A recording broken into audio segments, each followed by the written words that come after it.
one of the biggest questions that we get is what's a good rate, a fair rate for my merchant account expense? And a merchant account is what you use to process your credit cards. Many of you probably have never even thought about what it is, and you should, but there's a lot of factors that go into this, and all of them affect your profitability because the more you pay, the less you get to keep because you've got to pay somebody money to process your credit cards. It's not free. And if you pay too much, you're obviously not making as much money as you can. What you get to pay depends upon a lot of factors. Obviously, if you're Walmart and you process billions of dollars a year from customers who come into the store and swipe their credit cards, that's pretty low risk, right? And you can see they're going to get an amazing rate, and banks are probably fighting over processing their orders. But for the rest of us, they're not fighting over us necessarily. So Brian's going to give us some information about how you can figure out what's a fair or even good rate for you. And if you don't think you're getting a good rate, what to do about that.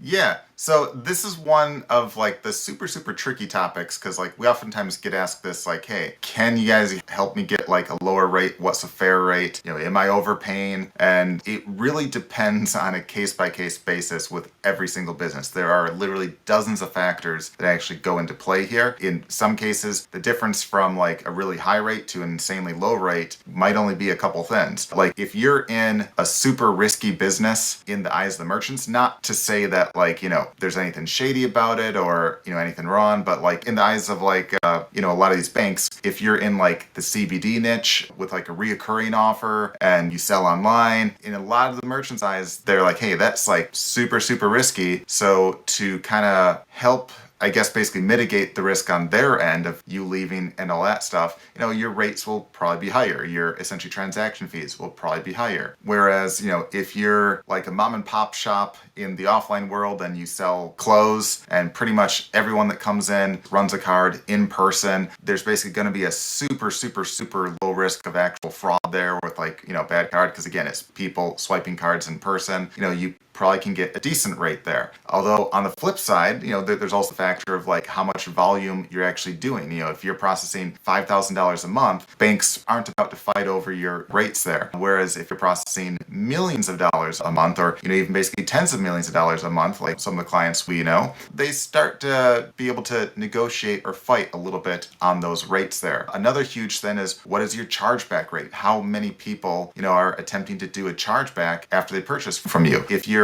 well under 1%, you know, you're oftentimes deemed much safer. Like if you're at like 1/4% or 0.5%, you know, that's pretty good, especially for like an online business. But, you know, if you're at like the 2% range, that's really high. It's basically twice as high as what a lot of places would basically deem risky. So, you know, they're probably not as willing to fight to get you a lower rate there. And in a case like that, you know, you might pay significantly more. The other thing you want to also look at is a lot of times when you apply for like a merchant account, you'll get what I call like, you know, fake math. Where it's like, hey, you know, I'll basically give you a rate of X, and you think, hey, that looks really, really, really low. But there's all these hidden fees there. There's all these basically transactional fees and, you know, everything else where your actual rate might be, you know, significantly higher. Like, you know, we saw a guy not too long ago, which actually is like a lot of prospects, actually. This is like a very, very, very familiar story to like a lot of people where, you know, they might say, hey, you know, I have a 2.8 or 2.9% rate, but it's like, no, if you actually look at the numbers, you're at basically closer to 5%. And they'll say, no way, I signed a contract, it said it was basically 2.9 or 2.8 or whatever it might be. But then you actually look at the numbers, look at the merchant statements, it's like, no, like all in all, you're paying closer to 5%, in some cases more, out of everything that you're making. Because a lot of times, you know, you're not comparing basically apples to apples. If someone basically says, hey, I'll give you a 2.9% rate, but in one case, they're also charging you a 30 cents per transaction fee on top of all these other fees, you might be paying way more than a place that says, hey, I'll charge you, you know, 3.1%, but you'll only have like a 10-cent essentially transaction fee. You have to look and really, really analyze all that stuff right there. But in general, if you're in like a very risky niche, or if you're selling online as well as in a risky niche, or if you have like a lot of recurring revenue, if you're at like the 2.9% range with like, you know, 15 cents a transaction, that's pretty decent there. If you're in a riskier niche, you might have to push that a little more. You might be like, 3.5%, maybe even more. If you're in like a super safe niche and have a lot of volume, you certainly can beat like, essentially 2.9 and like 15 cents. You might have that down even to like the 2.5 or better in some cases. You might have that down to essentially 10 cents or even better in some cases. But, that's really like, if you have a large business and it's basically deemed very safe. So like, again, if you're like a mom and pop or you have like a riskier business online or you're only doing like $5,000 a month, you're not about to get a hugely discounted deal. So that's one thing that you really, really, really, want to walk in with the expectation of like, hey, what's your volume, what's your risk factor, are you capable of like negotiating a better deal based upon that.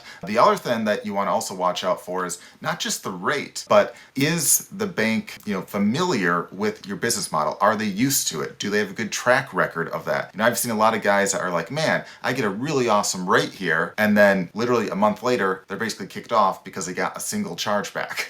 And it's like, you have to weigh the pros and the cons there, and it can be a big risk if there's a bank that's not really making much on you. Like if they have incredibly low margin because you tried to squeeze every last cent out of them. The problem is if anything goes wrong ever, you're the first one to probably go. Because just think about it.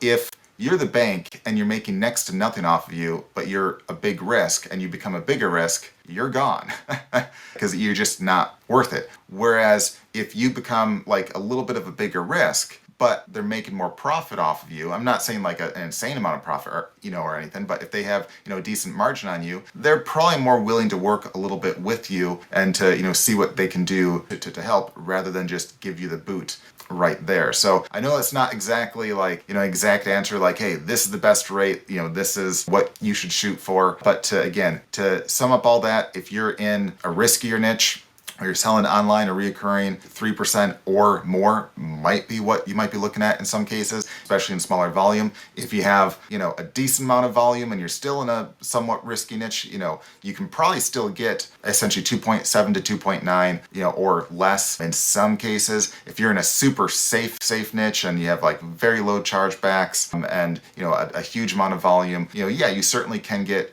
sometimes in like the 2.5% range or in some cases even less. But, you also want to be looking at what are your transactional fees, what are all the additional fees. You want to add those all up to make sure the number that they're actually giving you is a true number. Because again, a lot of places will say, hey, this is our rate, but we charge you an extra 1% if it's an international charge. And we charge you an additional 1% on top of that too, if we basically transact in another currency and all these fees that can, really, really change. And, guys that we work with, we try to have them all do upfront pricing where, hey, what you see is what you get. If they say it's a certain percent, if they say it's a certain rate, you can rest assured, that's the rate that's basically going to be. It won't be like a lot of places we see that, again, a lot of places that advertise a comment, of essentially 2.9% and X amount per essentially transaction, but then they throw in all these additional fees where, again, you're looking at closer to 5%. You just don't know it. So if you're a business out there and you're looking to expand your processing or you're looking for another merchant account or looking to get into it, make sure to check out our link below where we'll actually show you where you can basically apply for free to see, hey, what kind of rates we can help get you there, because we work with a lot of different people in the industry and we oftentimes can get incredibly low rates, but still by reputable places. So they're not places that are like, hey, if you do a certain kind of business, we want to make sure you work with a bank that is familiar with that kind of business, so you're not likely to get the boot the very next month and such. Especially if you're an online business, there's a lot less banks out there that are super laid back and lenient with that right there. So that's why this service that we have here is super, super useful. So again, make sure to check out the link below if you're looking for any new merchant account or new processing volume. And as a whole, if you like this video or you like any of the topics related to entrepreneurs and making more and running a bigger and better business, make sure to like and subscribe to us. We would greatly appreciate it because, again, this is all free info that we do for you to help you grow your business. And with that, make sure to check out our next video and we'll see you guys there. Take care. Bye.